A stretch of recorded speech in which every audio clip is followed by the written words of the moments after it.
Akwat Zaina wano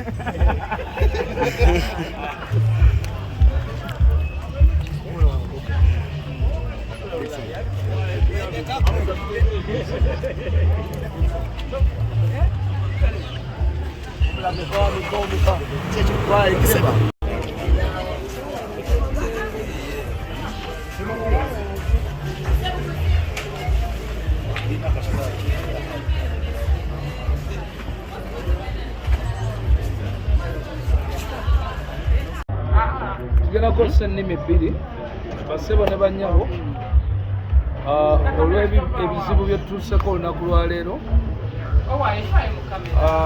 Tusookera ddala okwebaza Katonda nti tetulina muntu yenna alumiziddwa bubi nnyo era tetufunyeeyo muntu afudde. Ekyo tukyebaza Katonda.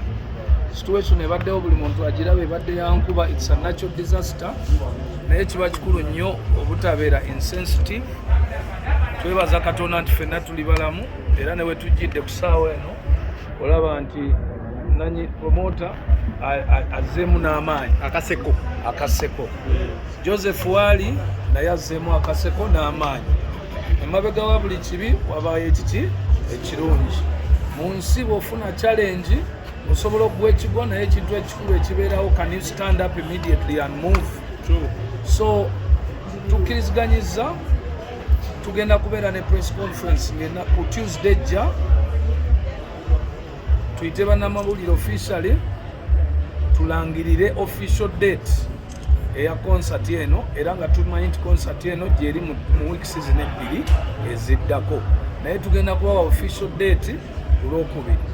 Then tugenda kubayo n'okusaba ku Sunday kw'abatono abayimbi ne organizers, si ku abantu bonna wano e Lugogo.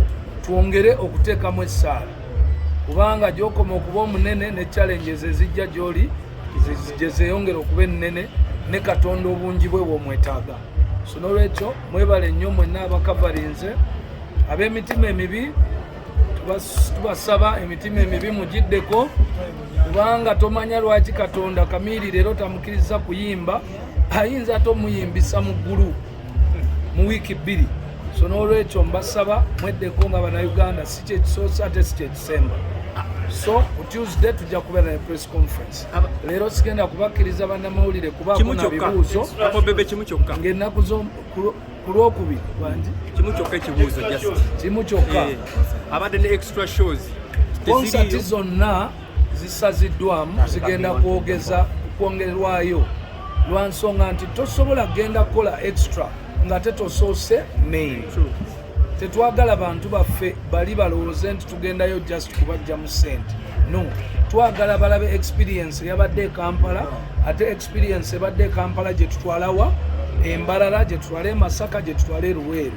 So tetugenda kgenda olw'okuba nti abantu b'e Luweero babadde ready. Twagala tugenda okugendayo nga ne Kampala ekoze eki ematidde.